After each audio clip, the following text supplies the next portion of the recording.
देखो जी, असीं आना नहीं सी। जे खट्टर साडे रस्ते ना रोकदा तां असीं बाहर ना आंदे। असीं जन देखिया रस्ते रोके ने, सानू परेशानी होई है, साडे भरा अगे फसे होए आ, असीं उतों भज के आए आ। फिर कि हुण पिछे नहीं रहिंदे, साडी कौम दी लड़ाई है।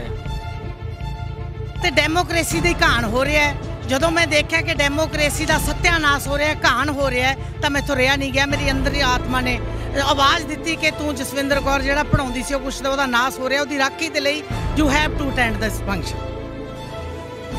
है मैं तो नहीं आना चाहती सी, मैं सच्ची गल दसदी, मेरे दिल करता सी, मैं क्या गोडे नहीं कम करते, तो मेरी बेटी ने मैनू मजबूर करया। मैनू कहनी माता आना आओ नहीं, मैं माता भागो मांगू कली हो जा रही हाँ। फिर मैं तो झली नहीं गई, मैं क्या बेटा मैं जरूर जाऊँ ਤੁਹਾਡੇ ਨਾਲ।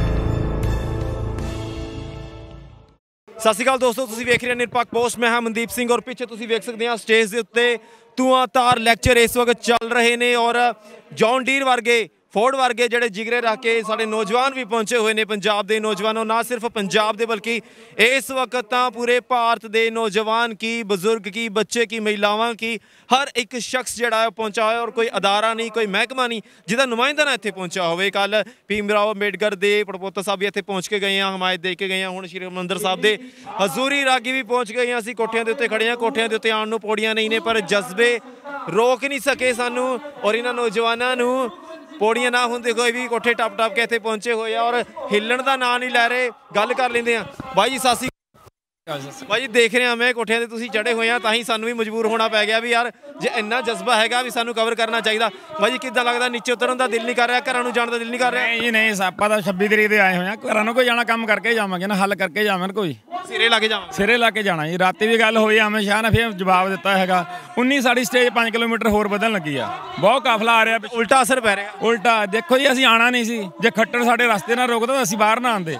ਅਸੀਂ ਜਨ ਦੇਖਿਆ ਰਸਤੇ ਰੋਕੇ ਨੇ, ਸਾਨੂੰ ਪਰੇਸ਼ਾਨੀ ਹੋਈ ਆ, ਸਾਡੇ ਭਰਾ ਅੱਗੇ ਫਸੇ ਹੋਏ ਆ, ਅਸੀਂ ਉਤੋਂ ਭੱਜ ਕੇ ਆਏ ਆ। ਫਿਰ ਕਿ ਹੁਣ ਪਿੱਛੇ ਨਹੀਂ ਰਹਿੰਦੇ, ਸਾਡੀ ਕੌਮ ਦੀ ਲੜਾਈ ਹੈ। ਸਰਕਾਰਾਂ ਨੂੰ ਉਲਟਾ ਪੈ ਜਾਣਾ ਲੱਗਦਾ। ਸਰਕਾਰਾਂ ਨੂੰ ਇਸ ਤਰੀਕੇ ਨਾਲ ਟਾਲਾ ਮਾਰਨਾ ਬਾਰ-ਬਾਰ ਲੱਗਦਾ ਕਿ ਰੋਜ਼ ਜਿਹੜਾ ਹੈ ਔਰ ਹੋਰ ਵੱਧ ਰਿਹਾ ਹੈ। ਔਰ ਹੁਣ ਗੱਲ ਕਰ ਲੈਂਦੇ ਆ, ਬਾਈ ਹੋਰੀ ਵੀ ਆਏ ਹੋਏ ਨੇ। ਬਾਈ ਜੀ ਸਤਿ ਸ਼੍ਰੀ ਅਕਾਲ, ਕਿੱਥੋਂ ਹੈ ਜੀ? ਮੈਂ ਰੋਪੜ ਤੋਂ ਆਇਆ ਜੀ। ਬਾਈ ਜੀ ਰੋਪੜ ਸ਼੍ਰੀ ਗੁਰੂ ਗੋਬਿੰਦ ਸਿੰਘ ਜੀ ਮਹਾਰਾਜ ਜੀ ਦੀ ਧਰਤੀ ਹੈਗੀ, ਸ਼੍ਰੀ ਅਨੰਦਪੁਰ ਸਾਹਿਬ, ਔਰ ਇੱਥੇ ਵੀ ਆਨੰਦ ਵਾਪਰ ਰਿਹਾ ਇਸ ਵਕਤ। ਹਾਲਾਂਕਿ ਸਾਡੇ ਜਿਹੜੇ ਕਿਸਾਨ ਵੀਰ ਫੋਟੋ ਵੀ ਲੱਗੀ ਹੋਈ ਆ, ਉਹ ਸ਼ਹੀਦ ਵੀ ਹੋ ਗਏ ਆ, ਪਰ ਜਜ਼ਬਾ ਜਿਹੜਾ ਉਸੇ ਤਰੀਕੇ ਦੇ ਨਾਲ ਕਾਇਮ ਹੈਗਾ। ਕੀ ਲੱਗਦਾ ਬਾਈ ਜੀ, ਜਿੱਦਾਂ ਟਾਲਾ ਮਾਰ ਰਹੀਆਂ ਨੇ ਸਰਕਾਰਾਂ, ਇਹ ਜਾਣਬੁੱਝ ਕੇ ਕੋਈ ਸ਼ੜਯੰਤਰ ਹੈਗਾ ਵੀ ਜਿਹੜੇ ਇੱਥੋਂ ਦੇ ਲੋਕਲ ਨੇ ਉਹ ਤੰਗ ਆ ਜਾਣ ਕਿਸਾਨਾਂ ਤੋਂ?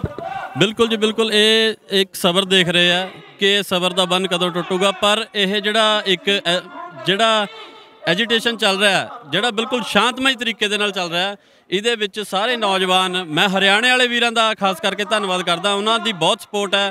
ਪੂਰਾ ਪੰਜਾਬ ਚੜ੍ਹ ਕੇ ਆ ਗਿਆ ਅਤੇ ਉਹ ਵੇਟ ਕਰ ਰਹੇ ਸੀ। ਅਤੇ ਦਿਨ ਪਰ ਦਿਨ ਹਰ ਰੋਜ਼ ਪੰਜਾਬ ਤੋਂ ਟਰਾਲੀਆਂ ਭਰ ਕੇ ਆ ਰਹੀਆਂ। ਪੰਜਾਬ ਦੇ ਨੌਜਵਾਨ ਮੋਟਰਸਾਈਕਲਾਂ ਅਤੇ ਸਾਈਕਲਾਂ ਤੱਕ ਜਿਹੜਾ ਕਿ ਇਸ ਦਿੱਲੀ ਦੇ ਬਾਰਡਰ 'ਤੇ ਇਕੱਠੇ ਹੋ ਰਹੇ ਨੇ। ਹਰ ਇੱਕ ਬਾਰਡਰ 'ਤੇ ਹੁਣ ਜਾਣ ਦੀ ਤਿਆਰੀ ਹੈ ਅਤੇ ਦਿੱਲੀ ਨੂੰ ਪੂਰੀ ਤਰ੍ਹਾਂ ਘੇਰਨ ਦੀ ਤਿਆਰੀ ਹੈ, ਕਿਉਂਕਿ ਅਸੀਂ ਕੋਈ ਗਲਤ ਚੀਜ਼ ਨੂੰ ਦੀ ਮੰਗ ਨਹੀਂ ਕਰ ਰਹੇ, ਕਿਉਂਕਿ ਕਿਸਾਨ ਦਾ ਜੋ ਹੱਕ ਹੈ। ਬਿਲਕੁਲ ਇਹ ਪਤਾ ਲੱਗ ਗਿਆ, ਪ੍ਰਚਾਰ ਹੋ ਗਿਆ। ਬਹੁਤ ਧੰਨਵਾਦ। ਬਾਈ ਹੋਰਾਂ ਨੇ ਮੈਨੂੰ ਦੇਖ ਰਿਹਾ ਸੀਗਾ ਟੀ-ਸ਼ਰਟ 'ਤੇ ਬਰਲਿਨ ਲਿਖਿਆ ਹੋਇਆ, ਔਰ ਬਰਲਿਨ ਦੀ ਦੀਵਾਰ ਸੀਗੀ ਉਹ ਗਿਰ ਗਈ ਸੀਗੀ, ਖੜੀ ਕਰਤੀ ਸੀ। ਉਸੇ ਤਰੀਕੇ ਦੀ ਦੀਵਾਰ ਜਿਹੜੀ ਆ ਸਾਡੇ ਭਾਈਚਾਰਿਆਂ ਦੇ ਵਿੱਚ ਖੜੀ ਹੋਈ ਸੀਗੀ। ਜੇ ਅੱਜ ਸਾਡੇ ਵੀਰਾਂ ਨੇ ਸਾਰਿਆਂ ਨੇ ਗਰਾਤੀ ਹੈ, ਇਕਜੁੱਟ ਹੋ ਗਏ ਆ ਸਾਰੇ ਭਾਰਤ ਤੋਂ, ਬਲਕਿ ਪੂਰੀ ਦੁਨੀਆ ਤੋਂ ਹਮਾਇਤ ਆ ਰਹੀ ਹੈ। ਬਾਈ ਜੀ ਕਿੱਦਾਂ ਲੱਗਦਾ? ਤੁਸੀਂ ਬਰਲਿਨ ਲਿਖਿਆ ਵੀ ਹੋਇਆ ਔਰ ਲਿਖਿਆ ਵੀ ਹੋਇਆ ਕਿ only those who suffer we are living in other blacks. ਤੇ ਕਿੱਦਾਂ ਡਟੇ ਪਏ ਆ, ਜੱਦੀ ਹੋ ਜਾਣਾ ਵੈਸੇ ਹੱਲ ਤਾਂ ਦੇਖ ਰਹੇ। ਤਾਂ ਬਰਲਿਨ ਦੇ ਦੀਵਾਰ ਗਿਰ ਗਈ ਸੀ ਵੀ ਭਾਈਚਾਰਾ ਇੱਕ ਵਾਰੀ ਫੇਰ ਸਰਕਾਰਾਂ ਦੀਆਂ ਜਿਹੜੀਆਂ ਨੀਤੀਆਂ ਸੀਗੀਆਂ, ਚਾਲਬਾਜ਼ੀਆਂ ਸੀ, ਪਾਣੀ ਫੇਰਤਾ। ਮੋਦੀ ਨੂੰ ਤਾਂ ਨੀਂਦ ਵੀ ਨਹੀਂ ਆਉਂਦੀ ਹੋਣੀ ਰਾਤ ਨੂੰ ਯਾਰ, ਟੈਨਸ਼ਨ 'ਚ ਰਹਿੰਦਾ ਉਹਦਾ। ਤੇ ਬਸ ਦਿਖਾ ਦਿਓ ਫਿਰ ਇੱਕ ਵਾਰੀ ਜਜ਼ਬਾ ਮਾੜਾ ਜਿਹਾ ਦਿਖਾ ਦਿਓ, ਤੇ ਫਿਰ ਅਸੀਂ ਸੰਗਤਾਂ ਤੋਂ ਵੀ ਅਲਵਿਦਾ ਲਈਏ ਔਰ ਫਿਰ ਨੀਚੇ ਜਾ ਕੇ ਹੋਰ ਕਵਰੇਜ ਵੀ ਕਰਨੀ ਹੈ। ਕਿੰਨਾ ਕੁ ਜਜ਼ਬਾ ਹੈਗਾ? ਮੁਰਦਾਬਾਦ ਮੋਦੀ ਸਰਕਾਰ, ਮੁਰਦਾਬਾਦ ਕਾਲੇ ਕਾਨੂੰਨ ਰੱਦ ਕਰੋ। ਸੋ ਇਸੇ ਤਰੀਕੇ ਦੇ ਨਾਲ ਜਜ਼ਬਾ ਜਿਹੜਾ ਹੈਗਾ ਉਹ ਕਾਇਮ ਹੈਗਾ ਔਰ ਮੋਦੀ ਸਰਕਾਰ ਮੁਰਦਾਬਾਦ ਦੇ ਨਾਰੇ ਲੱਗ ਰਹੇ ਨੇ ਲਗਾਤਾਰ। ਹੁਣ ਸੋਚਣਾ ਚਾਹੀਦਾ ਸਰਕਾਰਾਂ ਨੂੰ ਵੀ, ਜੇ ਇਸੇ ਤਰੀਕੇ ਦੇ ਨਾਲ ਰੋ ਨੌਜਵਾਨਾਂ ਦੇ ਵਿੱਚ ਵਾਧਾ ਰਿਹਾ, ਸੰਗਤਾਂ ਦੇ ਵਿੱਚ ਵਾਧਾ ਰਿਹਾ, ਤਾਂ ਮੁਸ਼ਕਲ ਹੋ ਸਕਦੀ ਹੈ ਸਰਕਾਰਾਂ ਲਈ ਵੀ। ਸਿੰਘੂ ਬਾਰਡਰ ਦੇ ਉੱਤੇ ਇਸ ਵਕਤ ਵੱਖ-ਵੱਖ ਰੰਗ ਤੁਹਾਨੂੰ ਦਿਖਾਈ ਦੇ ਰਹੇ ਨੇ। ਇਸ ਵਕਤ ਸ਼੍ਰੀ ਹਰਿਮੰਦਰ ਸਾਹਿਬ ਦੇ ਹਜ਼ੂਰੀ ਰਾਗੀ ਵੀ ਪਹੁੰਚ ਚੁੱਕੇ ਨੇ, ਪਲੇਅਰ ਆ ਰਹੇ ਨੇ, ਕਬੱਡੀ ਦੇ ਖਿਡਾਰੀ ਆ ਰਹੇ ਨੇ, ਵਕੀਲ ਆ ਚੁੱਕੇ ਨੇ, ਡਾਕਟਰ ਆ ਚੁੱਕੇ ਨੇ, ਵਿਦਿਆਰਥੀ ਆ ਚੁੱਕੇ ਨੇ। ਮੈਂ ਕਹਿੰਦਾ ਕਿ ਦੁਨੀਆ ਦਾ ਕੋਈ ਉਹ ਵਰਗ ਹੀ ਨਹੀਂ ਹੈ, ਕੋਈ ਉਹ ਮਹਿਕਮਾ ਨਹੀਂ ਹੈ ਜਿਹੜਾ ਕਿਸਾਨਾਂ ਦੀ ਹਮਾਇਤ ਦੇ ਵਿੱਚ ਨਹੀਂ ਨਿਤਰਿਆ। ਸਿੱਖਿਆ ਅਧਿਕਾਰੀ ਅਤੇ ਸਾਬਕਾ ਪੁਲਿਸ ਆਫੀਸਰ ਵਾਈਫ ਦੀ ਐਸੋਸੀਏਸ਼ਨ ਵੱਲੋਂ ਆਈ ਹਾਂ ਮੈਂ। ਮੈਮ ਦੇ ਨਾਲ ਵੀ ਗੱਲ ਕਰਦੇ ਹਾਂ ਔਰ ਮਹਿਲਾਵਾਂ ਵੀ ਔਰ ਮੇਰੀਆਂ ਭੈਣਾਂ ਵੀ ਕੱਲ ਸੀ ਤੁਹਾਨੂੰ ਵਿਖਾਇਆ ਸੀਗਾ ਕਿ ਟਰੈਕਟਰਾਂ ਦੇ ਉੱਤੇ ਚੜੀਆਂ ਹੋਈਆਂ ਮੇਰੀਆਂ ਭੈਣਾਂ ਔਰ ਹੁਣ ਵੀ ਜਿਹੜੀ ਆ ਉਹ ਪੂਰੀ ਟਰਾਲੀ ਦੀ ਟਰਾਲੀ ਜਿਹੜੀ ਆ ਉਹ ਮੇਰੀਆਂ ਭੈਣਾਂ ਦੀ ਆਈ ਹੈ ਔਰ ਕੱਲ ਮੋਦੀ ਦੀ ਅਰਥੀ ਵੀ ਉਹਨਾਂ ਨੇ ਹੀ ਚੁੱਕੀ ਹੋਈ ਸੀ। ਪਹਿਲੀ ਵਾਰ ਤੁਹਾਨੂੰ ਵਿਖਾਇਆ ਸੀ ਕਿ ਕਿਸੇ ਨੇ ਨਹੀਂ ਤਾਂ ਅਰਥੀ ਜਿਹੜੀ ਚੁੱਕੀ ਹੁੰਦੀ ਆ ਉਹ ਪੁਰਸ਼ ਹੀ ਚੁੱਕਦੇ ਆ। ਕੱਲ ਮੇਰੀਆਂ ਭੈਣਾਂ ਨੇ ਅਰਥੀ ਚੁੱਕੀ ਸੀ, ਕਹਿੰਦੇ ਮੋਦੀ ਦੀ ਅਰਥੀ ਆ ਔਰ ਹੁਣ ਸਿਆਸਤ ਤੋਂ ਬਾਹਰ ਹੋਣਾ ਚਾਹੀਦਾ ਜਿਸ ਤਰੀਕੇ ਨਾਲ ਧੱਕਾ ਚੱਲ ਰਿਹਾ ਸਾਫ਼ ਤੌਰ ਦੇ ਉੱਤੇ। ਸਤਿ ਸ਼੍ਰੀ ਅਕਾਲ ਮੈਮ, ਕੀ ਨਾਂ ਤੁਹਾਡਾ ਤੇ ਕਿੱਥੋਂ ਆਏ? ਮੇਰਾ ਨਾਮ ਜਸਵਿੰਦਰ ਕੌਰ ਚਹਿਲ ਹੈ ਜੀ। ਮੈਂ ਪੋਲੀਟੀਕਲ ਸਾਇੰਸ ਲੈਕਚਰਰ ਤ੍ਰਿਪੜੀ ਤੋਂ ਰਿਟਾਇਰ ਹੋਈ ਹਾਂ ਤੇ ਪਟਿਆਲੇ ਤੋਂ ਆਈ ਹਾਂ ਜੀ। ਮੈਮ ਜਿੱਦਾਂ ਤੁਸੀਂ ਹੱਥ ਦੇ ਵਿੱਚ ਤਖਤੀਆਂ ਵੀ ਫੜੀਆਂ ਹੋਈਆਂ ਨੇ, ਕੀ ਕਹਿਣਾ ਚਾਹੁੰਦੇ ਆ ਤੁਸੀਂ? ਦੇਖੋ, ਕਹਿਣ ਲਈ ਤਾਂ ਕੁਝ ਬਾਕੀ ਨਹੀਂ ਰਿਹਾ, ਤੁਹਾਨੂੰ ਸਾਰਾ ਪਤਾ ਹੀ ਹੈ ਜਿਹੜੇ ਕੁਛ ਲਈ ਹੈ। ਇਹ ਸਾਡਾ ਪਰਪਸ ਅਸੀਂ ਆਪਣੇ ਹੱਕਾਂ ਦੀ ਰਾਖੀ ਦੇ ਲਈ ਸਾਰੇ ਕਿਸਾਨ ਮਜ਼ਦੂਰ ਇਹ ਜਿਹੜੀ ਏਕਤਾ ਅਸੀਂ ਕਾਇਮ ਕੀਤੀ ਹੈ ਉਹ ਹੱਕਾਂ ਦੇ ਲਈ। ਅਸੀਂ ਪੋਲੀਟੀਕਲ ਸਾਇੰਸ ਪੜ੍ਹਾਉਂਦੇ ਵੀ ਰਹੇ ਹੋ ਤੇ ਕਿਹਾ ਜਾ ਰਿਹਾ ਸੀਗਾ ਪਹਿਲਾਂ ਖਬਰਾਂ ਦੇ ਵਿੱਚ ਸਰਕਾਰਾਂ ਵੱਲੋਂ ਕਿ ਇਹ ਲੋਕ ਵਰਗਲਾਏ ਗਏ ਨੇ। ਤੁਹਾਨੂੰ ਲੱਗਦਾ ਕਿ ਇਹ ਲੋਕ ਵਰਗਲਾਏ ਗਏ ਨੇ ਜਾਂ ਤੁਸੀਂ ਵਰਗਲਾ ਕੇ ਇੱਥੇ ਆਏ ਹੋ? ਬੇਟੇ ਗੱਲ ਇਹ ਹੈ ਵੀ ਕੋਈ ਕਿਸੇ ਨੂੰ ਵਰਗਲਾਉਂਦਾ ਨਹੀਂ। ਅੱਜ ਦੇ ਸਮੇਂ ਦੇ ਵਿੱਚ ਬਹੁਤ ਸੂਝਵਾਨ ਹੋ ਗਏ ਲੋਕ। ਮੈਂ ਪੋਲੀਟੀਕਲ ਸਾਇੰਸ ਦੀ ਲੈਕਚਰਰ ਸੀ, ਉਹਦੇ 'ਚ ਮੈਂ ਸਾਰੀ ਉਮਰ 30 ਸਾਲ ਪੜ੍ਹਾਇਆ ਹੈ ਕਿ democracy is the government of people for the people and by the people. ਤੇ ਡੈਮੋਕ੍ਰੇਸੀ ਦਾ ਘਾਣ ਹੋ ਰਿਹਾ ਹੈ। ਜਦੋਂ ਮੈਂ ਦੇਖਿਆ ਕਿ ਡੈਮੋਕ੍ਰੇਸੀ ਦਾ ਸੱਤਿਆਨਾਸ਼ ਹੋ ਰਿਹਾ, ਘਾਣ ਹੋ ਰਿਹਾ, ਤਾਂ ਮੈਥੋਂ ਰਿਹਾ ਨਹੀਂ ਗਿਆ। ਮੇਰੀ ਅੰਦਰ ਦੀ ਆਤਮਾ ਨੇ ਆਵਾਜ਼ ਦਿੱਤੀ ਕਿ ਤੂੰ ਜਸਵਿੰਦਰ ਕੌਰ ਜਿਹੜਾ ਪੜ੍ਹਾਉਂਦੀ ਸੀ ਉਹ ਕੁਛ ਉਹਦਾ ਨਾਸ਼ ਹੋ ਰਿਹਾ, ਉਹਦੀ ਰਾਖੀ ਦੇ ਲਈ you have to attend this function. Ma'am ਤੁਸੀਂ ਬਹੁਤ ਸੋਹਣਾ ਕਿਹਾ ਔਰ ਇਹ ਨਿਚੋੜ ਹੈਗਾ ਕਿ democracy is for the people, of the people, by the people. ਤੇ ਹੁਣ ਕੀ ਲੱਗਦਾ ਹੁਣ ਕੀ ਹੋ ਰਿਹਾ, ਕੀ ਡੈਫੀਨੇਸ਼ਨ ਹੋਊਗੀ ਫਿਰ ਇਹਦੀ? ਕਿ ਹੁਣ ਵੀ ਇਹੀ ਹੋਊਗੀ, ਕਦੇ ਮਿਟਦਾ ਨਹੀਂ ਜਿਹੜਾ ਬਾਬਾ ਸਾਹਿਬ ਸੰਵਿਧਾਨ ਲਿਖਿਆ ਗਿਆ, ਸੰਵਿਧਾਨ ਨੂੰ ਝੁਠਲਾਇਆ ਨਹੀਂ ਜਾ ਸਕਦਾ। ਠੀਕ ਹੈ, ਸਰਕਾਰਾਂ ਸਮੇਂ ਦੀਆਂ ਜ਼ਾਲਮ। ਇਹ ਤਾਂ ਨਹੀਂ ਲੱਗਦਾ ਕਿ government for the people, government for the Ambani and of the Ambani, ਪਰ ਬਾਏ ਦਾ ਪੀਪਲ ਹੈਗੀ ਆ? ਜੇ ਕੁਝ ਕੀਤਾ ਉਹਨਾਂ ਨੇ ਫਾਰ ਦਾ ਅੰਬਾਨੀ ਔਰ ਇੰਡਸਟਰੀਲਿਸਟ ਜਿਹੜੇ ਨੇ ਜਾਂ ਕਾਰਪੋਰੇਟ ਘਰਾਣਿਆਂ ਵਾਸਤੇ, ਤਾਂ ਹੀ ਤੁਸੀਂ ਦੇਖ ਰਹੇ ਹੋ ਹਜੂਮ। ਤੁਸੀਂ ਦੇਖੋ ਵੀ ਮੈਂ ਖੁਸ਼ ਹਾਂ ਇਸ ਪੱਖੋਂ, ਕਿਉਂ ਕਿ ਸਾਡੇ 'ਚ ਭਾਈਚਾਰਕ ਏਕਤਾ ਕਾਇਮ ਹੋ ਗਈ। ਮੇਰੇ ਬੱਚਿਆਂ ਵਰਗੇ, ਮੈਂ ਚੱਲੀ ਪਟਿਆਲੇ ਤੋਂ, ਹਨੇਰਾ ਸੀ ਉਸ ਟਾਈਮ ਜਦੋਂ ਮੈਂ ਚੱਲੀ, ਤਾਂ ਮੈਂ 5-6 ਨੌਜਵਾਨ ਮੁੰਡੇ ਖੜੇ ਦੇਖੇ। ਮੈਂ ਉਤਰੀ ਕਾਰ 'ਚੋਂ ਤੇ ਮੈਂ ਜਾ ਕੇ ਉਹਨਾਂ ਨੂੰ ਕਿਹਾ ਕਿ ਬੇਟਾ ਝੰਡਾ ਹੈ। ਮੈਂ ਅਦਰਵਾਈਜ਼ ਇਸ ਤੋਂ ਪਹਿਲਾਂ, ਇਸ ਅੰਦੋਲਨ ਤੋਂ ਪਹਿਲਾਂ ਮੈਂ ਹਿੰਮਤ ਨਹੀਂ ਸੀ ਕਰ ਸਕਦੀ। ਮੈਨੂੰ ਲੱਗਣਾ ਸੀ ਵੀ ਨਹੀਂ ਉਹ ਨਸ਼ੇੜੀ ਨੇ, ਉਹ ਤਾਂ ਕਿਤੇ ਸ਼ਰਾਬ ਨਾ ਪੀਂਦੇ। ਹੁਣ ਉਹ ਖੜੇ, ਉਹਨਾਂ ਨੂੰ ਮੈਂ ਕਿਹਾ ਵੀਰੇ ਝੰਡਾ ਹੈ? ਕਹਿੰਦੇ ਹਾਂ ਜੀ ਭੈਣ ਜੀ ਝੰਡਾ ਆ ਲਓ ਜੀ, ਤੁਹਾਡੇ ਬੈਨਰ ਲਾਵਾਂ। ਇਹ ਏਕਤਾ ਸਾਡੇ 'ਚ, ਸਾਡੀ ਸੁੱਤੀ ਹੋਈ ਜਵਾਨੀ, ਸਾਡੀ ਸੁੱਤੀ ਹੋਈ ਕਿਰਸਾਨੀ, ਸਾਡੀ ਸੁੱਤੀ ਹੋਈ ਇਨਸਾਨੀਅਤ ਨੂੰ ਜਗਾਤਾ ਇਸ। ਔਰ ਨਜ਼ਰੀਆ ਬਦਲ ਕੇ ਰੱਖਤਾ, ਨਜ਼ਰੀਆ ਬਦਲਤਾ, ਸਭ ਤੋਂ ਵੱਡੀ ਗੱਲ।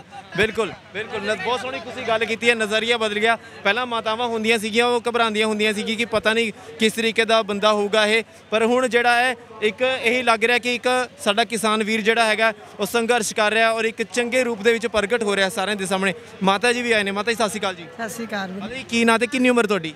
ਬੇਟੇ ਮੇਰੀ 65-67 ਸਾਲ ਦੀ ਉਮਰ ਹੈ।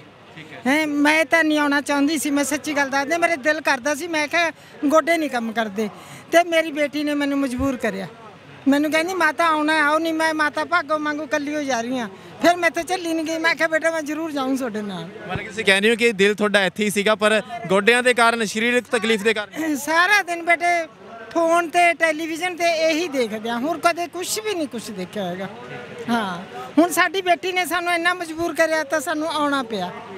ਹਾਂ, ਬੱਚੇ ਵੀ ਤੁਸੀਂ ਨਾਲ ਲੈ ਕੇ ਆਏ ਹੋ? ਬੱਚਾ ਮੇਰਾ ਪੋਤਾ ਹੈ, ਮੇਰੀ ਨੂੰਹ ਹੈ, ਅਸੀਂ ਨਾਲ ਆਏ ਹਾਂ। ਬੇਟਾ ਆਇਆ ਮੇਰੇ ਨਾਲ ਤੇ ਇਹ ਬੇਟੀ ਹੈ।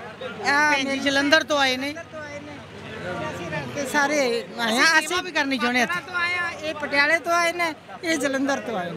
ਬਹੁਤ ਬਹੁਤ ਧੰਨਵਾਦ। ਸੋ ਦੋਸਤੋ, ਦੱਸ ਨਹੀਂ ਸਕਦੇ ਕਿ ਕਿਹੜਾ ਕਿਹੜਾ ਵਰਗ ਹੈਗਾ ਇੱਥੇ ਪਹੁੰਚਿਆ ਔਰ ਜਿਹੜੇ ਪੋਲੀਟੀਕਲ ਸਾਇੰਸ ਪੜ੍ਹਾਉਂਦੇ ਰਹੇ ਨੇ, ਜਿਹੜੇ ਟੀਚਰ ਵੀ ਰਹੇ ਨੇ, ਬੱਚਿਆਂ ਨੂੰ ਪੜ੍ਹਾਉਂਦੇ ਰਹੇ ਨੇ, ਉਹ ਕਹਿੰਦੇ ਆ ਕਿ ਜਦੋਂ ਮੈਂ ਵੇਖਿਆ ਇਸ ਵਕਤ ਘਾਣ ਹੋ ਰਿਹਾ ਸਾਡੇ ਸੰਵਿਧਾਨ ਦਾ, government of the people, for the people, by the people ਹੁੰਦੀ ਹੈ, ਪਰ ਇਸ ਵਕਤ ਇਸ ਸਿਧਾਂਤ ਨੂੰ, ਇਸ ਫਲਸਫੇ ਨੂੰ ਝੁਠਲਾਇਆ ਜਾ ਰਿਹਾ, ਤਾਂ ਇਸ ਨੂੰ ਉਹ ਸਹਾਰ ਨਹੀਂ ਸਕੇ ਔਰ ਇਸ ਵਕਤ ਜਿਹੜਾ ਉਹ ਪਹੁੰਚ ਗਏ ਨੇ ਮੋਰਚੇ ਦੇ ਉੱਤੇ। ਉਹ ਕਹਿੰਦੇ ਆ ਕਿ ਜੇ ਤੁਸੀਂ ਨਹੀਂ ਜਾਣਾ, ਆਪਣੀ ਮਾਤਾ ਜੀ ਨੂੰ ਕਿਹਾ, ਤਾਂ ਮੈਂ ਚੱਲੀ ਹਾਂ, ਮਾਈ ਭਾਗੋ ਦੀ ਵਾਰਸ ਹਾਂ ਮੈਂ।